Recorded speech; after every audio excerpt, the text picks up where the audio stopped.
4 साल में क्या आप मुतमईन हैं? जॉब कर रहे थे उससे कहीं बेहतर अर्निंग कर रहे हैं? अपनी स्किल के ऊपर है कि आप पीछे अपनी एक अमारत बिजनेस की खड़ी कर सकते हैं जो आपकी नस्ल को आकर कैरी कर सकती है।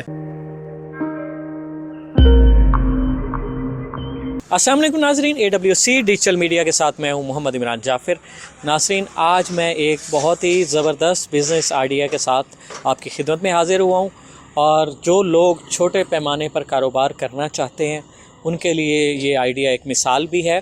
और हम जो इस आइडिया के क्रिएटर हैं वो उनसे भी गपशप करेंगे, उनसे जानेंगे उन्होंने ये कारोबार कैसे शुरू किया और उनके जहन में इसकी मोटिवेशन कैसे आई और इस कारोबार से उन्हें क्या फ़ायदा हासिल हो रहा है और इस कारोबार के लिए कितने सरमाए की ज़रूरत है। ये तमाम बातें जानने के लिए हम बढ़ेंगे ख्वाजा ज़ीशान सिद्दीकी साहब के। अस्सलाम वालेकुम, कैसे हैं ख्वाजा साहब? अल्लाह का करम सर, अल्हम्दुलिल्लाह। आप सुनाएं, ठीक हैं? अल्लाह का शुक्र। अच्छा ख्वाजा साहब, ये बताइएगा कि आपने ये कारोबार शुरू किया और इस कारोबार का बुनियादी आइडिया, इस कारोबार को आप कहेंगे क्या, इसका बुनियादी आइडिया क्या था, कैसे आया आपको? सर ये बेसिकली कहलाता है सीमेंट वर्क कहलाता है और टफ टाइल और जाली की सीमेंट जाली का काम कहलाता है। और अगर हम आईडी की तरफ जाएं तो बेसिकली हमारा फैमिली बिजनेस तो यही था। मैं साथ जॉब कर रहा था, एसोसिएट इंजीनियर हूँ केमिकल। लेकिन ये कि अपना कारोबार होता है, शुरू से माइंड तो यही था कि अपने कारोबार की तरफ जाना है। और शुक्र अल्हम्दुलिल्लाह पिछले 4 साल से मैं ये अपना कारोबार कर रहा हूँ। और मैं अगर कंपैरिजन करूँ जॉब के और अपने बिज़नेस को, चाहे ये स्मॉल लेवल पे ही है लेकिन अल्हम्दुलिल्लाह काफ़ी अच्छा जा रहा है और मैं काफ़ी सेटिस्फाई हूँ अपने उस फैसले से कि जॉब छोड़कर अपने बिज़नेस की तरफ आने की तरफ। अच्छा ज़ीशान साहब, ये बताइएगा कि ये कारोबार शुरू करने के लिए किन स्किल्स की ज़रूरत है, कितने सरमाए की ज़रूरत है, बुनियादी तौर पर क्या क्या लवाज़मात चाहिए? सर बेसिकली स्किल तो आपकी ये होनी चाहिए कि आपको मार्केट करनी आनी चाहिए, आपको कस्टमर को डील करना आना चाहिए। बोलने की किसी भी आप फील्ड में चले जाएं, स्किल बोलने की कामयाबी का बेहतरीन और पहला ज़रिया है।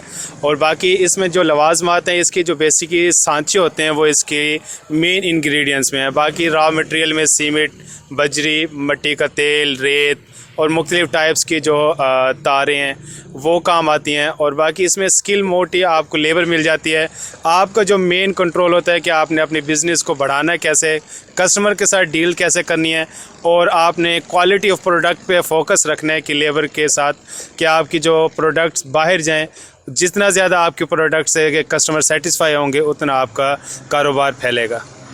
अच्छा ये बताइएगा कि ये इसके जो बुनियादी तौर पर आपने कहा कि इसका सबसे पहला काम जो है ना इसके वो मार्केटिंग है और उसके बाद जो है जो ये प्रोडक्ट जितनी भी बनाते हैं आप, इनके सांचे बिल्कुल वो बनाने पड़ते हैं।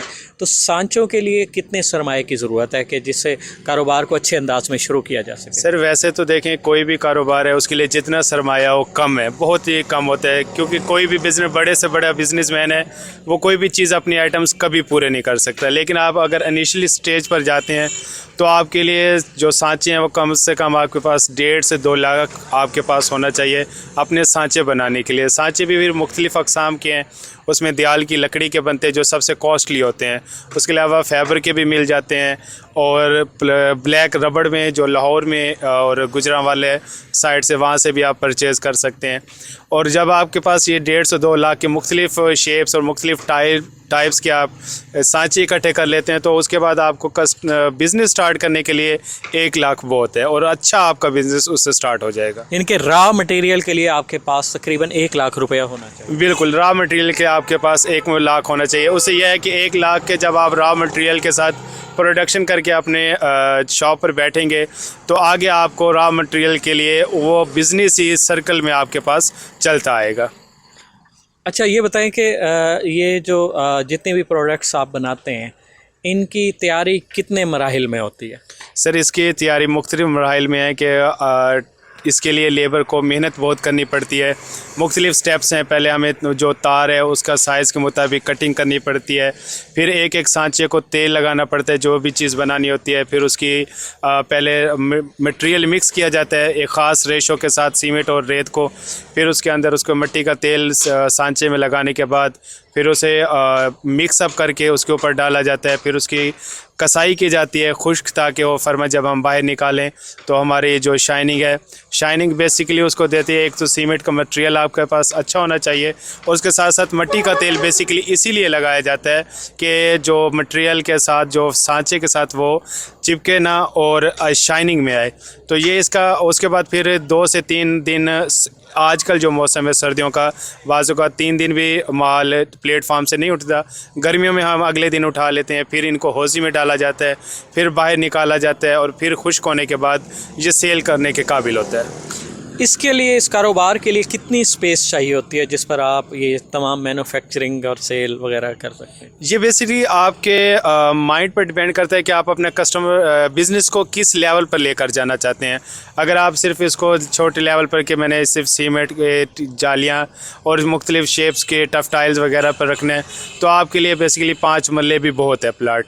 अगर आपने इसको बड़े लेवल पे पाई फैक्ट्री या वाइब्रेटर प्लांट के लिए, टफ टाइल के लिए लेकर जाना चाहते हैं, तो फिर मैक्सिमम आपके पास 1 कनाल होनी चाहिए, जिसमें आप इजीली अपने सांचे और उनकी मुख्तलिफ हौज़ियों वगैरह के मराइल जो हैं वो आप क्लियर कर सकते हैं। अच्छा, ये बताइएगा कि ये जो पहला मरला जिस इस बिज़नेस का आपने बताया कि जालियाँ और टफ टाइल्स, ठीक है ना, उसके बाद फिर पाइप वगैरह, क्या ये जो पाइप और दीगर चीज़ें जो बनती हैं, बड़ी बड़ी चीज़ें बनती हैं, वो भी इसी तरीक़ाकार पे बनती हैं, या उसके लिए कोई इजाफ़ी मशीनरी चाहिए होती है या इजाफ़ी सरमाया चाहिए होता है? जी सर, बिल्कुल। उसके लिए इजाफ़ी मशीनरी, जो मुख्तलिफ हमें पाइप, सीवरेज पाइप मिलते हैं, उनकी बाकायदा मशीन होती है 6 फुट की, 8 फुट की। फिर उनके भी सांचे होते हैं 6 इंच के, 8 इंच के, 10 इंच के, 12 इंच के, और वो सांचे बहुत कॉस्टली आते हैं। अगर आपने एक पाइप फैक्ट्री की तरफ जाना है, तो पाइप फैक्ट्री लगाने, सांचे, ये रॉ मटेरियल के अलावा आपके पास कम से कम 5 लाख रुपए हों, जिससे आप अपना एक सेटअप तैयार कर सकते हैं। और उसके रॉ मटेरियल के लिए आपके पास 2 से 3 लाख होना चाहिए अच्छी स्टार्टिंग के लिए पाइप फैक्ट्री। और सेकंड नंबर पे आ जाता है टफ टाइल, वाइब्रेटर पर टफ टाइल, और जो कम आपको टफ टाइल मिलती है पेट्रोल पंप्स पे, वो उसके लिए वो अलहदा ही लेवल है, उसकी गेम करोड़ों में जाकर होती है। हाँ, आपको जो मुख्तलिफ हाउसिंग कॉलोनी में टफ टाइल्स मिलती हैं, उसके लिए वाइब्रेटर, वो आपका छोटा सा सेटअप है, वो भी आपका 1.5-2 लाख में तैयार हो जाता है, और आप अपना काम, उसमें रॉ मटेरियल भी इस 1.5 से 2 लाख में इंक्लूड है, वो आप स्टार्ट कर सकते हैं। अच्छा, यानी कि अगर ये जाली का सिर्फ सिस्टम हो तो इसके लिए आपको 3 लाख सरमाए की ज़रूरत है, रॉ मटेरियल और सांचे समेत। और अगर आप इस काम में टफ टाइल्स शामिल करते हैं, जैसे आपने बताया कि घरों में या जो रास्तों में जो टफ टाइल्स लगती हैं, उसके लिए आप 1.5 लाख इजाफी आप शामिल कर लें, तो वो बिज़नेस भी आप साथ शुरू कर सकते हैं। जबकि पाइप वगैरह, जो सीवरेज पाइप हैं या जो अच्छी टफ टाइल्स हैं, उनके बनाने के लिए फिर मेरे ख्याल 4-5 लाख रुपए का और इसमें ये होता है। अच्छा, ये बताएं, अब सबसे अहम बात की तरफ आते हैं। आपने ये सेटअप बना लिया, आपको ये सेटअप चलाते हुए कितना अर्सा हो गया? मुझे सर 4 साल हो गए। 4 साल में क्या आप मुतमईन हैं कि आप जो जॉब कर रहे थे उससे कहीं बेहतर अर्निंग कर रहे हैं? अल्हम्दुलिल्लाह सर, मैं मुतमईन हूँ अपने बिज़नेस से और अपने उस फैसले से। वो फ़ैसला मेरे लिए टफ़ तो था, और लेकिन यह है कि अल्हम्दुलिल्लाह मैं अपनी फ़ैमिली को पूरा टाइम दे सकता हूँ। फैमिली के साथ साथ कहीं आना जाना, गमी खुशी में, वो मैं पूरा टाइम दे रहा हूँ। क्योंकि आपको पता है कि जॉब आपकी एक बाउंड्री में आपने रहना होता है। उसके लिए जो बिज़नेस है, ये आपका जो सेल्फ़ बिज़नेस है, वो आपके पास बाउंड्री कोई नहीं है। आप कहीं पे भी बैठे हैं, आप लेबर के साथ कांटेक्ट में रहते हैं, कस्टमर के साथ कांटेक्ट में रहते हैं। तो अल्हम्दुलिल्लाह मैं अपने आप को ना इस फ़ैसले पे मुतमईन हूँ, और अल्लाह का शुक्र है बहुत सेटिस्फाई है। अच्छा ख्वाजा इरशान साहब, ये बताइएगा कि आप इससे, जो सबसे अहम सवाल है जिसका हमारे नाज़रीन भी इंतज़ार करेंगे, आप पर मंथ इससे कितनी आमदनी हासिल कर रहे हैं? सर अल्हम्दुलिल्लाह देखें, मैंने इस चीज़ की कभी कैलकुलेशन तो नहीं की, लेकिन मेरी अल्हम्दुलिल्लाह बड़ी फैमिली है और बहुत अच्छी चल रही है। और अगर हम एवरेज पर डे और अगर हम मंथली कैलकुलेशन निकालें, तो तमाम तरह एक्सपेंस निकालने के बाद 50 to 60,000 आप सेव कर सकते हैं, तमाम तरह अपने एक्सपेंस निकालने के बाद। और अगर हम जॉब के साथ कंपैरिजन करें, तो आज कोई भी अच्छी जॉब 50 to 60,000 आपको देती है। उसमें फिर आपकी फ़ैमिली, आपके अपने जॉब के एक्सपेंस निकाल कर आप एंड ऑफ द मंथ आप खाली हाथ होते हैं। तो उस सूरत में अल्हम्दुलिल्लाह ये बिज़नेस बहुत अच्छा है। यानी कि महीने के आखिर पर आप अपनी फैमिली के अपने अखराजात और इस बिज़नेस के अखराजात निकालने के बाद 50 से 60 हज़ार की सेविंग कर सकते हैं। बिल्कुल ईज़िली कर सकते हैं। वो डिपेंड आपकी मार्केट पे भी करता है कि आपने एरिया कौन सा सिलेक्ट किया है, किस एरिया में बैठे हैं, और फिर आपके अपनी स्किल के ऊपर है कि आप घूम फिर कर विज़िटिंग करके जहाँ पर मुख्तलिफ़ कोठियाँ वगैरह या सोसाइटी बन रही है कि उनके साथ लिंक में जाएं कि हमारे पास ये चीज़ होती है, कि टफ टाइल्स होती हैं, ये चीज़ अवेलेबल है, हम आपको यहीं बना कर भी दे सकते हैं।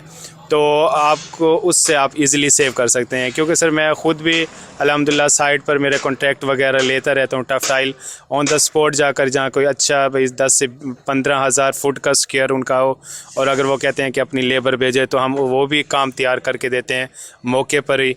तो ये आपको ईज़िली आपकी मार्केटिंग पर डिपेंड करता है कि आप कितने पैसे सेव कर सकते हैं। जखाई साहब, सबसे आखिर में ये आपसे मैं जानना चाहूँगा कि बहुत सारे नौजवान हमारे आप जैसे नौजवान तालीम हासिल करते हैं और उसके बाद उनकी कोशिश होती है कि उन्हें सरकारी जॉब मिले, अगर वो नहीं तो कोई प्राइवेट जॉब मिले जिसमें अच्छी अर्निंग हो। अगर ये दोनों सूरतों में जिस तरह से बेरोज़गारी है हमारे मुल्क में, अगर कामयाबी नहीं होती तो वो मायूसी का शिकार हो जाते हैं। तो उन लोगों के लिए आप क्या मैसेज देना चाहेंगे? सर देखिए सर, मैं अक्सर औक़ात कहता हूँ कि मैंने आपको पहले भी बताया, अल्हम्दुलिल्लाह मैं केमिकल एसोसिएट इंजीनियर हूँ। मैं अक्सर औक़ात कहता हूँ कि एक सरकारी जॉब होल्डर जब 59 साल का होता है तो वो अगला 1 साल मुख्तलिफ़ बिज़नेस को देखना शुरू करता है कि मैंने अब कौन सा बिज़नेस करना है अपने घर को चलाने के लिए। और जो अब मेरे एज के हैं, यानी आप 25 से 30 साल की उम्र में अगर आप अपना बिज़नेस स्टार्ट करते हैं तो आप अगर उस 60 साल की उम्र तक पहुँचने तक आप पीछे अपनी एक अमारत बिज़नेस की खड़ी कर सकते हैं जो आपकी नस्ल को आकर कैरी कर सकती है। जो एक गवर्नमेंट जॉब है, उसने जब बिज़नेस स्टार्ट करना है, उसके बच्चे जवान हो चुके होते हैं, उसको और टेंशन होती है, वो उस लिहाज से अपनी बिज़नेस को नहीं चला सकता। इसलिए मेरे नौजवान तबके से ये मैं रिक्वेस्ट करूँगा कि अपनी बिज़नेस की तरफ आएँ, चाहे वो आप किसी भी चीज़ की तरफ जा रहे हैं, एक छोटा सा स्टॉल भी लगा रहे हैं तो वो आपका प्रॉफिट में जाएगा। शर्त यह है कि 3 चीज़ें आपके अंदर होनी चाहिए, मेहनत, ईमानदारी और सब्र के साथ। ये 3 चीज़ें अगर आपके साथ हैं तो बिज़नेस में एक न एक दिन कामयाबी ज़रूर आपके कदम चूमेगी। बहुत शुक्रिया। नाज़रीन, हमारे साथ एक बासलाहियत नौजवान ख्वाजा ज़ीशान सिद्दीकी मौजूद हैं और इन्होंने जो है एक छोटे से बिज़नेस का आगाज़ किया। इससे कबल ये अपनी जॉब में थे और उस जॉब को छोड़कर इन्होंने बिज़नेस का आगाज़ किया और इस वक्त ये माहाना सेविंग, अपने अखराजात, अपनी फैमिली के अखराजात, बिज़नेस के अखराजात निकालने के बाद 50 से 60 हज़ार की माहाना सेविंग कर रहे हैं, जो इन्होंने 3 लाख से जिस बिज़नेस का आगाज़ किया। इतनी रकम से शुरू किए जाने वाला ये वाहिद बिज़नेस है जो आपको इतनी बचत दे सकता है। तो ये खूबसूरत बिज़नेस आइडिया है और हमारे बहुत सारे ऐसे नौजवान जो नौकरी ना मिलने की वजह से हालात से मायूस हैं, इस आइडिया को अडॉप्ट करके अपनी और अपने ख़ानदान की बेहतर कफ़ालत कर सकते हैं। तो मज़ीद ऐसी मुफीद मालूमाती और दिलचस्प वीडियोज़ के लिए जुड़े रहिए AWC डिजिटल मीडिया के साथ। अपने मेज़बान मोहम्मद इमरान जाफ़िर को दीजिए इजाज़त। अल्लाह निगहबान।